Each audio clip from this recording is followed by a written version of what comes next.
Cette histoire s'intitule « Dans les gènes ». Je vais vous parler de Thibaut, il a 16 ans. Thibaut, malheureusement, il fait partie des gens qui ne connaissent rien de leur famille, sauf sa mère. En fait, il vit seul avec sa mère. Sa mère, elle donne tout pour Thibaut depuis toujours. En vrai, en fait, le père, un jour, il s'est barré et il n'y a pas de cousin, il n'y a pas d'oncle, de tante, tout ça, les grands-parents, il ne connaît pas. Lui, il n'y a que sa mère. Sa mère, c'est sa vie. Et depuis qu'il est tout petit,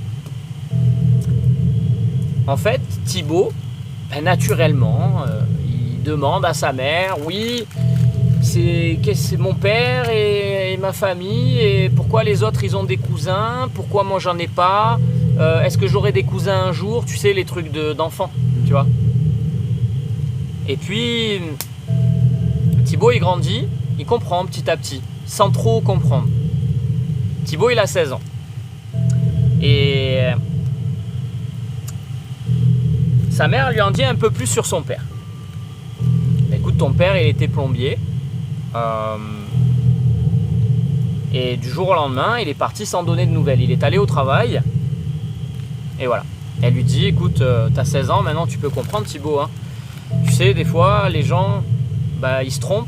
Et je pense que je le soupçonne d'avoir trouvé quelqu'un d'autre et d'être parti.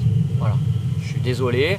J'aurais aimé que tu connaisses ton père. Il est parti il y a bien longtemps. Alors je sais pas à quel âge, ça n'a pas été précisé dans l'histoire de Thibaut. Il est parti apparemment quand Thibaut était très jeune. Donc il a très peu connu son père, quoi. Surtout que il bossait beaucoup. Donc même quand il avait son père qui pouvait rentrer chez lui, il ne le voyait pas des masses. Bref, il sait ça et du coup, il questionne sa mère. Tu sais, il a ouvert une brèche, le Thibaut. Du coup, il va vraiment ronger le filon. Hein. Il va être là, il va dire, bon, hé maman, du coup, quel âge il a papa, et c'est quoi son nom de famille, etc., etc. Il se renseigne au max. Thibaut, en fait, en dehors de ça, sa vie, elle est tout à fait normale.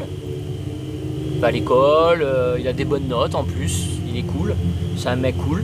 C'est un mec qu'on pourrait inviter au Spooky Show. Voilà. Et puis, Thibaut, il décide de mettre les bouchées doubles. Il se dit, attends, comment ça je connais pas ma famille, moi? À quel moment je connais pas ma famille? Je connais ça. Aujourd'hui, il y a Internet, il y a tout, machin. Comment ça, je vais pas retrouver des gens de ma famille, quoi? Et il commence une quête un peu... laborieuse. Il va trouver des indices qui en sont pas, etc. Enfin, tu vois le truc, quoi. Puis Thibaut, en fait, il va trouver 2-3 trucs. Il va apprendre que son grand-père, il était maçon. C'est déjà ça. Ok, le grand-père qui est maçon, qui est décédé aujourd'hui. Plus moyen de voir le grand-père, bon d'accord. Sa grand-mère, institutrice. Tout ça, c'est du côté maternel. Hein, si vous vous posez la question, du côté de sa mère. Parce qu'elle avait plus trop de nouvelles de ses parents non plus. Enfin, elle était vraiment coupée de tout avec son fils. C'était parti loin avec son mari. Lui, il est parti, mais voilà. Et en gros, elle était donc institutrice. Et c'est tout ce qui sait à peu près. Elle aussi, elle est décédée.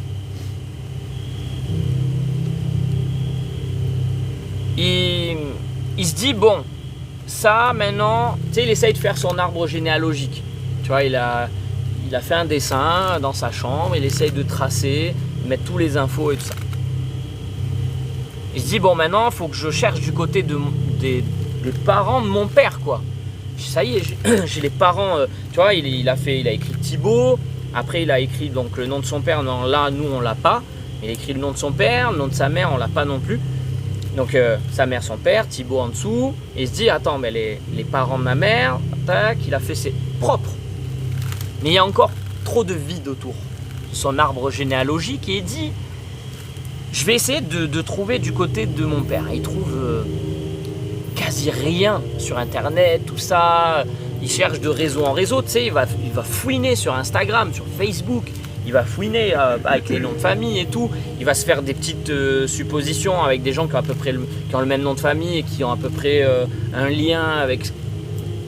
Il essaye à fond, mais rien n'y fait, il trouve rien. Des mois passent, des mois, et Thibaut, un de ces quatre, alors il va avoir un organisme, alors je sais plus comment ça s'appelle, tu sais le truc où tu fais des tests ADN, etc. Et il fait les tests ADN, il fait les recherches sur les archives, tu sais, il va dans les trucs d'archives et tout, il fait des recherches de malade. Franchement, moi à son âge, je ne sais pas si j'aurais été capable, peut-être avec la détermination finalement. Il est déterminé, Thibaut. Déterminé.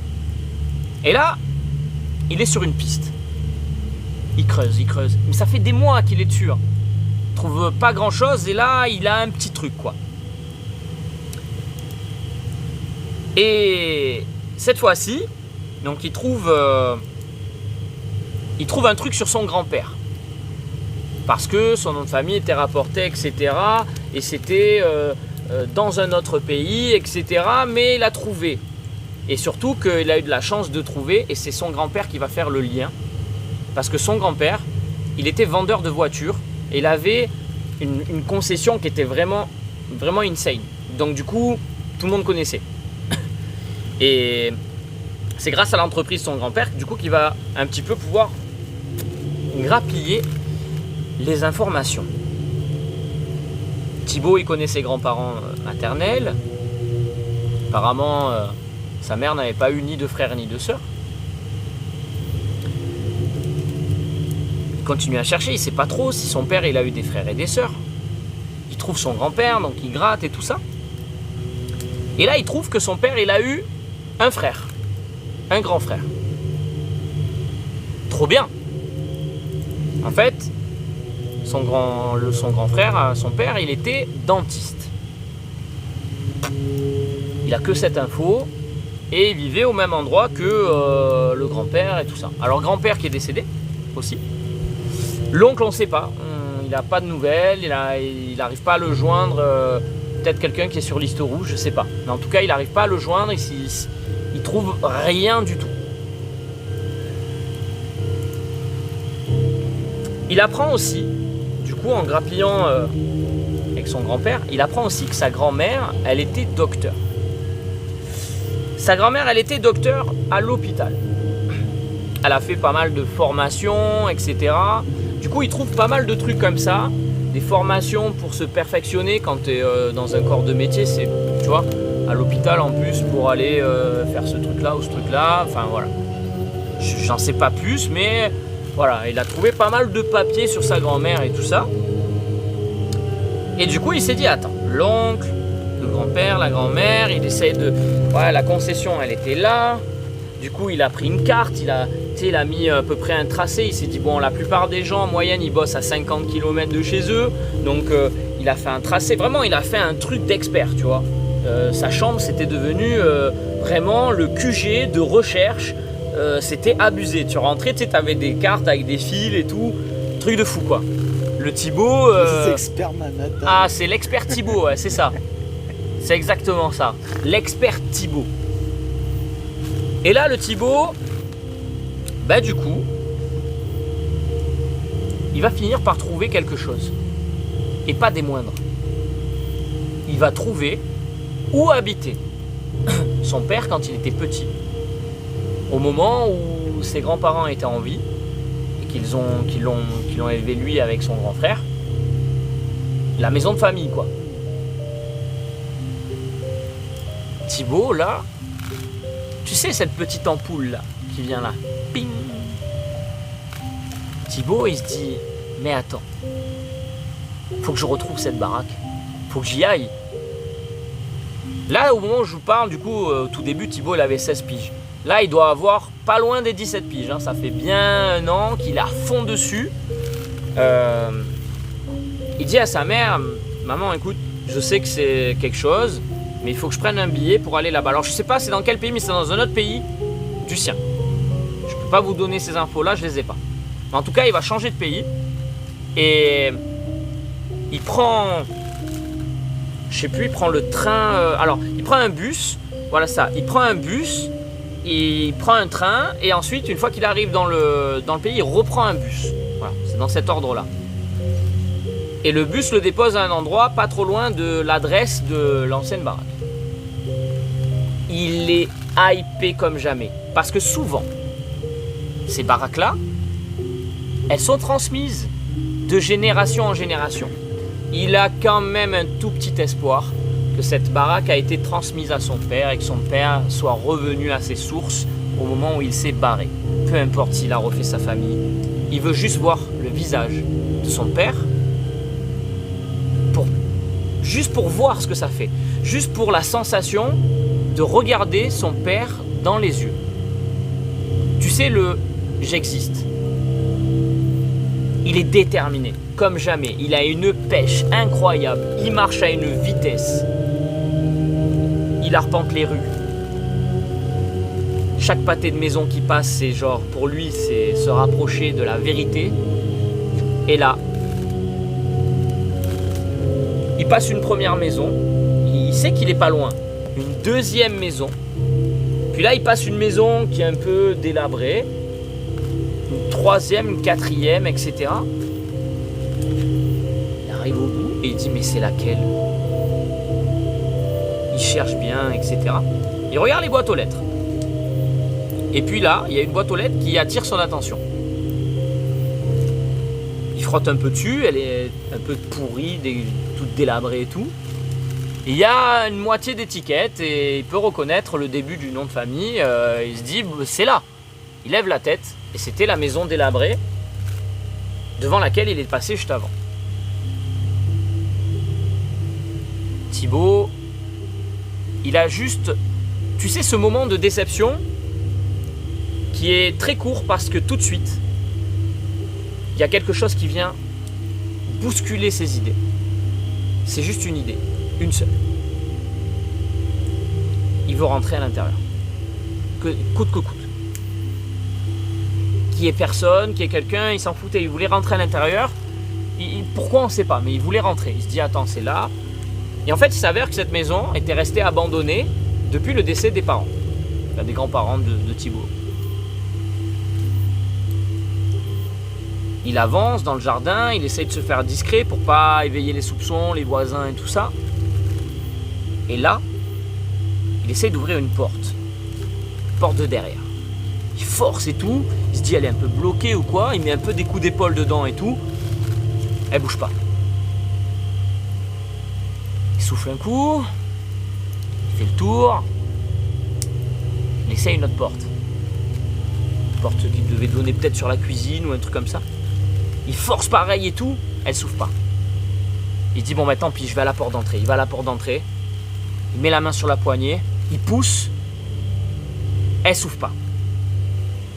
Là, il y a la détermination, plus la frustration, plus les nerfs. Tout ça se concentre dans Thibaut. Il regarde à gauche, il regarde à droite, il se décale un petit peu vers la fenêtre, il essuie un petit peu la poussière et il regarde à l'intérieur. Et là, son poing se ferme et il brise le carreau. D'un coup sec, net. Il a un peu débris de verre sur le poing, il s'essuie, il n'en a rien à cirer. S'il est un peu blessé ou quoi, c'est pas grave. Parce que lui, il veut rentrer. Il enlève un à un les bris de verre. Il enjambe tout doucement la fenêtre. Et là, Thibaut, il est dans la maison. Il retient sa respiration encore. Il a le souffle coupé. Pour lui, il a fait une aventure pour venir là. Et il est vraiment aux origines des origines. Pour lui, c'est incroyable. Il souffle. Et là, il ne sait plus où mettre de la tête. Il se dit, attends, est-ce que je vais là d'abord, il ne sait pas. Et là, il se pose 2 secondes et il se dit, Mec, commence par le salon. Il commence par le salon. Il ouvre les tiroirs. Tout est là encore. Personne n'est allé chercher les meubles. Personne n'est allé chercher les vêtements, les linges, les rideaux. Rien. Tout est là. Alors tu sais ce qu'il se dit? Il se dit, mais si tout est là, ça veut dire que la propriété, elle appartient encore à quelqu'un de ma famille. Il fouille de fond en comble. Il tombe sur des photos. Il passe des instants à regarder ces photos qui pour lui semblent vraiment une éternité. À regarder son héritage, ses ancêtres, son histoire. Une histoire qu'il n'a jamais eue de sa vie. Il va tomber sur des papiers insignifiants. Il fouille la cave, la cuisine. Il y a même, à un moment donné, il ouvre le frigo, il y avait encore des aliments, ils avaient pourri, il ouvre le frigo, ça sent hyper mauvais. Et il retient un peu sa respiration, il fouille quand même ce qu'il y a dans le frigo pour voir le moindre truc, c'est-à-dire, mais en fait, il mangeait quoi mes grands-parents? Tu vois, c'est ça lui il était dans ça, il s'en foutait de l'odeur, il s'en foutait si c'était délabré ou pas. Il mangeait quoi mes grands-parents? Il tombe sur des boîtes de conserve et tout, il fouille la cuisine un petit peu comme découvrir le quotidien de sa famille qu'il n'avait jamais connue. Là, Thibaut, au fur et à mesure de son excursion dans cette maison abandonnée, il a un sentiment qui alourdit son cœur. Il a les larmes aux yeux, il a la gorge nouée, mais il continue, un peu presque frénétiquement, de tout chambouler pour trouver quelque chose, et il le fait un peu mécaniquement. Il monte les escaliers et il s'attaque à l'étage. Il regarde dans la salle de bain, comment se raser mon grand-père, quel savon il utilisait, etc. Tout était là encore. Il sort, il visite une chambre qui devait être soit la chambre de son père, soit la chambre de son oncle, puisqu'il y avait des posters vraiment... Il a un sourire aux lèvres, le même que vous avez eu à l'instant. Et Thibaut, il change de chambre et il se dit, c'est pas là que je vais forcément trouver un truc, une chambre d'ado. Lui, il se dit, qu'est-ce qu'il y a dans ma chambre? Alors il retombe sur une autre chambre d'ado. Pareil, toujours ce sentiment avec le sourire au coin et se dire, c'est un peu comme moi, mais c'était pas moi. Il reprend le couloir et là il tombe sur une autre chambre. Il ouvre les placards, il regarde les habits, il tombe sur un smoking de son grand-père et il le met devant lui, devant le miroir. Il se regarde fièrement et il se dit peut-être que mon grand-père il vendait des voitures avec ce smoking. T'es fier de lui, fier de son histoire et de ses ancêtres. Il est dans cette démarche, il va quand même aller d'un des côtés du lit, ouvrir une table de nuit, il tire un tiroir. Dans ce tiroir, une lettre. Comme plein d'autres lettres qu'il avait trouvées, comme plein d'autres courriers qu'il avait trouvés, il va les lire. Enfin, il va lire la lettre. Il a lu tous les autres trucs. Il va lire la lettre, mais celle-là, si je retiens votre attention sur cette lettre, c'est parce que cette lettre est une lettre d'adieu de son grand-père pour sa grand-mère. Son grand-père était décédé bien avant la grand-mère. Alors, au moment de mourir, alors je ne sais pas ce qu'il a eu, mais au moment de mourir, il décide d'écrire une lettre à sa femme, c'était celle-là. Peut-être que sa grand-mère lisait cette lettre régulièrement, pour ça qu'elle était là. Et il continue à fouiller et il comprend que sa grand-mère a vécu seule. Et il va de l'autre côté, sur l'autre table de nuit. Il tire le tiroir. Et là, il tombe sur un journal. Il se dit, c'est à ma grand-mère, c'est logique. Elle est restée là. Il ouvre. Et effectivement, c'est le journal d'une femme. Donc forcément, sa grand-mère. Et il remarque que c'était pas le premier journal intime de cette personne. Et il remarque que c'était quand même un journal qui fait la suite d'autres choses, quoi. Donc il y a un certain âge, je ne sais pas lequel, mais un certain âge où cette personne a commencé à écrire sur ce journal. J'ai des rêves. Je veux soigner les gens. Je veux les sauver. Il continue à lire. J'ai toujours les mêmes rêves. Mais je veux connaître les gens. Je veux les explorer. Je veux tout savoir. J'ai soif de savoir, etc., etc. Il passe des pages et des pages et des pages. Il lit, il lit. Les heures passent. Et ces pages blanches deviennent très sombres. Je n'y arriverai pas. C'est pas fait pour moi. Il continue, il continue, il continue. Finalement, j'ai réussi. Je fais ce qui me plaît, je sauve des gens. Et il se rappelle que sa grand-mère, elle travaille à l'hôpital. Il se dit, c'est elle, quoi. Mais je veux toujours en savoir plus sur eux. Il passe des pages. J'ai rencontré Bernard. Il dit, elle a refait sa vie et tout ça, trop cool. Il passe des pages. Bernard vient de plus en plus souvent à la maison. J'ai envie de le connaître. Bien plus encore. Il lit. Encore des pages et des pages. Et là, il prend un maximum d'air dans ses poumons. Il bloque sa respiration. Son cœur bat à 1000 à l'heure. C'est le jour J.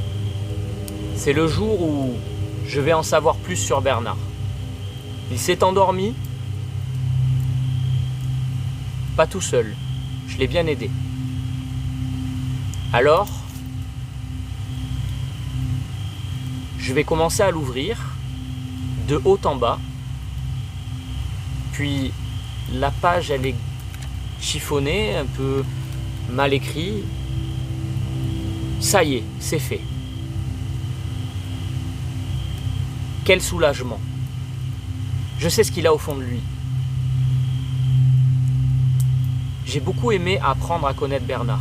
Je veux connaître d'autres personnes. Thibaut, il est... Tu sais, ce moment où dans ton corps, cette chaleur qui s'échappe de tes bras, de tes jambes, il est pas bien. Thibaut, là, à ce moment-là, il se dit, oula, est-ce que j'ai bien fait de vouloir connaître ma famille? Est-ce que je continue à lire?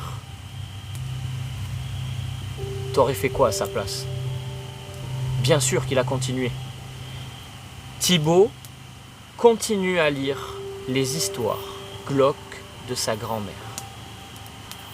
Elle fera venir chez elle plusieurs hommes qu'elle séduira et qu'elle ira explorer à sa manière.